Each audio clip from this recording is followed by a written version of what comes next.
Way we go. And I would like to start out by thanking the Texas Longhorns for creating the very, very rare in recent years. The Longhorns have done their part. Very rare, perfect football weekend. Cowboys won on Thursday, which was great.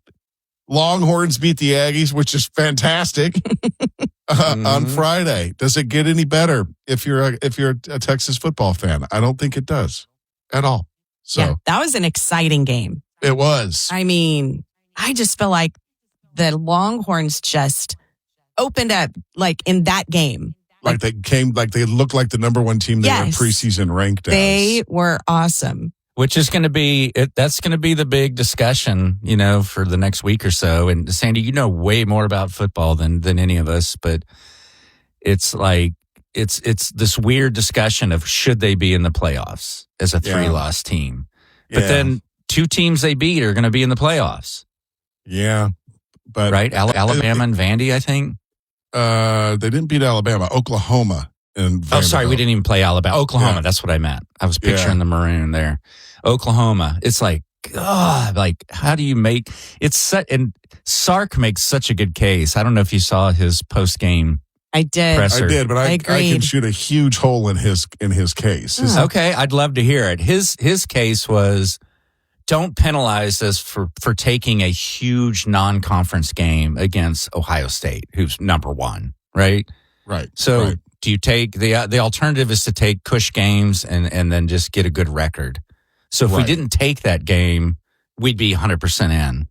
What's your take? I'd love to hear it. Yeah, then he wrapped up the interview with, and then we just beat the number 3 team in the country by 10. Right. My point is, Coach, okay, we'll give you a pass on the Ohio State loss. Florida beat you. Explain Florida. Explain Florida. You got beat by a really bad Florida team. Really bad Florida team. So that's loss. Yeah, and I'd love to hear your thoughts on this too, because I'm sure you've heard the argument. It's not about how you were playing in September. It's how you're playing in November, December, right? True. Is how you should be evaluated. The season comes together. Some teams fall apart. Some get it together. I'd love your take on that. I think that was more important before they had the playoffs. Before the playoffs, because now wins and losses really mean a lot. It's where'd you get the wins? Where'd you get the losses? I think Texas may squeak in there if you want to know the truth, because I think that the committee, and we got to get Craig Way on and talk to him. Yeah. I think that the networks are going to have something to say in this, because Texas is a national brand that draws a huge national audience that the smaller schools don't. Does the committee have that kind of leeway to be like, technically they shouldn't be in, but we're going to do it anyway? They have that. Is that fair for them to be able to do that? Yeah. I mean, they do whatever they want. Yeah. Oh, really? It doesn't matter. It's not just based on points and wins and losses. They get to massage it however they want. Yes. In fact, they left an undefeated team out last year, or 2 years ago. Florida State was undefeated and they didn't get in. So, it'll be interesting to see what happens to the Longhorns. It's what's weird to think is that if they don't get into the playoffs, that's the last game of the year. I mean, that's it. There's no more. They'll have a bowl. They'll have a bowl game. A bowl game. Some kind of bowl invite. Yeah. But that's so weird now, because a lot of the seniors opt out. Yeah. Like why get hurt? I'm trying to potentially go into the NFL. Yeah. And then they let their teammates down. Yeah, that's always. I know, that's a bummer. It's a bummer. It is. It's but they're staring at generational wealth. Why go out and blow your knee out in a game that doesn't mean anything in San Antonio? I was actually thinking about that because Vince Young has been very involved with the team again, and if you remember, that lead up to the national championship, and I guarantee you Vince has said something to Arch Manning about it. Do you remember? That was the big bowl game. I think it was Michigan in the Rose Bowl. The year prior. Before they won the national championship. The year prior, right? That was he played in that big bowl game, and then the next season led to a national championship. I feel like something's got to be in his head with Vince Young hanging around like that. Longhorns big win. Anytime you beat the Aggies, I'm sure there was a lot of crying Aggies over the weekend. I haven't heard from any of my Aggie friends. No, I haven't heard from any of mine either. I heard from a lot of them leading up to the game. Oh, yeah. And if you, crickets after. Yeah, because if they'd have won, we'd have heard from them. Oh, yeah. I thought about sending a text, but I was like, no. On Friday, I was heading down Congress or up Congress towards the Capitol just as they were staging the cadet march on the Capitol, cadets, which they haven't done in 15 years. Since that old rivalry, and then last year it was in College Station. So I was like, I just happened to pull up on it, and it's like, oh my God, it's impressive. It's pretty impressive. My cousin's daughter is in the Corps. This is her freshman year, and he sent us photos of them marching down Congress and of her in the parade. And I mean, it's cool. I don't care what you think about the Aggies. It's cool. It's impressive. Yeah. One last thought on this as we wrap it up. I found it hysterical that UT has a rule that if Bevo, a live animal, is not allowed in the visiting team's stadium, then that team can't bring their live animal. Yeah. We took a lot of flack online of that because they didn't allow reveille. Yeah, I think damn right. You don't let it's just it's tit for tat. There's a lot of that between these two schools. There's stuff like, and you'll relate to this, Tricia, being in band, like some teams shove the visiting band like way up in the corner, so it's less of an impact. Yeah. Mm-hmm.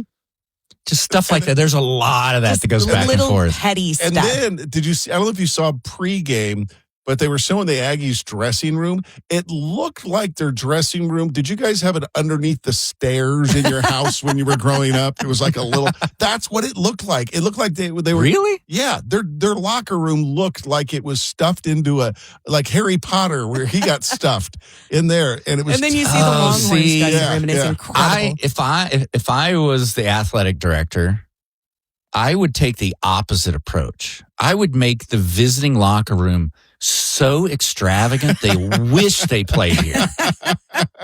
Right? That's right. Have some stripper poles in there, craft table, all kinds of fun stuff. Just they would walk in there, and if it's better than their home locker room, they would be like, oh, I made a bad decision. Ladies serving drinks and stuff. Yeah. Cokes. Yeah.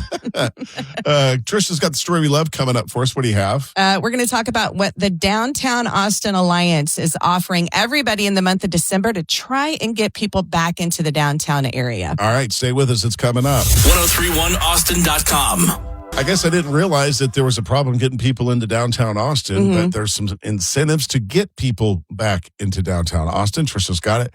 In the story we love. Speaking of downtown Austin, you know what's Friday night at the Moody Center? What? WWE SmackDown. Oh, my gosh. You going to go? I don't know. No. You were so into it last time. I get into it when WrestleMania comes around. Oh, right now, okay. I'm not that into it. But SmackDown. Friday night SmackDown is going to be there.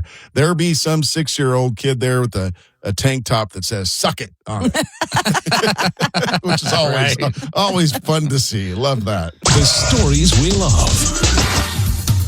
So downtown is in the middle of a major transformation. In case y'all haven't noticed, if you're driving around down there, construction everywhere. There's about $25 billion in construction projects underway, and it's causing problems for small businesses who rely on shoppers and visitors. They cannot find parking places because of all the construction. So for the month of December, the Downtown Austin Alliance is making it easier for you to get into downtown. Anyone traveling to and from downtown Austin is eligible for 50% off their Uber rides.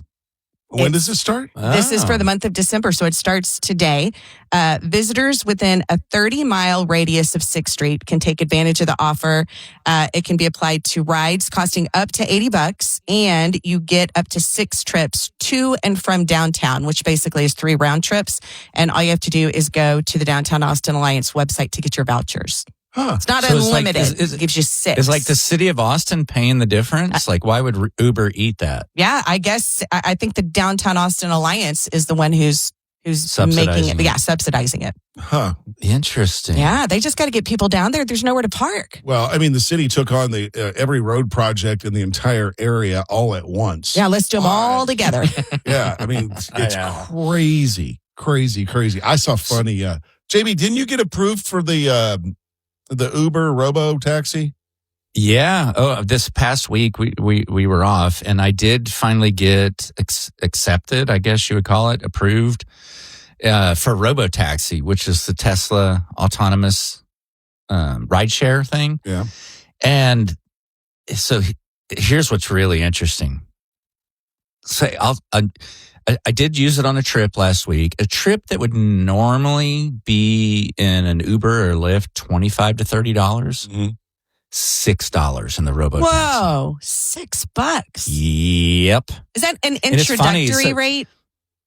I don't know, but it wouldn't surprise me at all if that's Elon's strategy is just to completely undercut everybody. Wow. Yeah. Just bury them. Yeah. When you're. And it was like, and then it's a nice Model Y Tesla. Mm-hmm. Mm-hmm. It's a nice ride. It was so anyhow, I did a couple trips on it this past week, and I was like, oh my God, this costs nothing. My wife and I were going to take one. Now, the drawback is there aren't very many because they're just testing them. That's why they're only approving so many people. We went on a long, long walk this weekend, and we walked a couple hours. And then she was like, let's take a ride back. And I looked up, it was about $15 to get home on Uber. I looked on RoboTaxi, $2.80. That's amazing.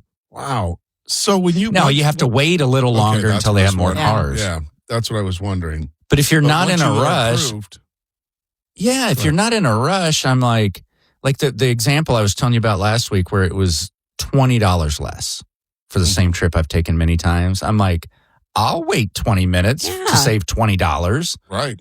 Yeah. You need to think of people in the context of making $20 an hour. Like I just saved that in 20 minutes. It's nothing. Because people, we're just such a here and now kind of society. Like nothing's fast enough. Yeah, instant gratification. Just plan a little ahead, and you can just save so much money. My question for the RoboTaxi: once you get approved, then you can get one or look for one anytime. It's not a crapshoot. You go to Uber, you might get a RoboTaxi, you might get a like with a citation. Right. With Uber, they did that partnership with Waymo. And it was hit or miss on whether you got the autonomous car. Right. What I like with RoboTaxi too, and Uber's a great thing, but sometimes the car you get, you're like, really? Yeah. How did this get approved? Yeah. And then with Tesla RoboTaxi, they're all brand new Model Ys. Yeah. So you're going to get a nice car. I saw just interesting. Really funny meme about Uber. This guy this was on X. He said, if Uber had an option where a guy with a mullet picked you up in an 87 Chevy Silverado with windows down, blaring Travis Tritt, cooler full of Coors in the truck bed, and responded to everything you said with, hell yeah, brother. And I'd choose it more often than I'm proud to admit. That's the next step in rideshare. Yes. Like theme cars. Yes, exactly. That would be hilarious. You want to get picked up like in a 1986 IROC Z. Right. Or the Porsche from 16 Candles. Yes, or something like that. Yeah. That could bring a premium. That's funny. Right? That would be amazing. Yeah. Right? Or a Hummer or something, you know what I mean? Something. Or here in Austin, one of those giant jacked up trucks that you have to have a small step stool to be able to get in it. Like all the guys that you dated in high school. All the guys in high school for me, yes. Just to get that unique experience rideshare. Yeah. That's funny. Unique experience rideshare. That would be fun. That would be a lot of fun. That would be a very Austin thing. It would. Yeah, it would. Like I'd want to get picked up in like a 1972 Volkswagen Beetle. Right? Yeah. Just as good as random as you possibly want. But who knows? Maybe that would be really funny. Somebody could make a lot of money doing that. They could. It's the Jamie and Sandy Show. Don't forget that you can grab the podcast version of the show. We make it available every day. You guys, I responded every day I could. We did not put out podcasts last week because we were out, and I punched out and didn't do it. So. Oh, did people let you know they were not happy about that? They let me know. Yeah. They let me know. And Very I just vocal. wrote back, I'm on vacation. Got to take a little time off. You got to hang with some family. Yeah, and we're going to get into that in just a little bit. I think we might be doing that. Are we doing that next, Trish? No. We're going to talk about Tricia and our daughters binge watching on Thanksgiving.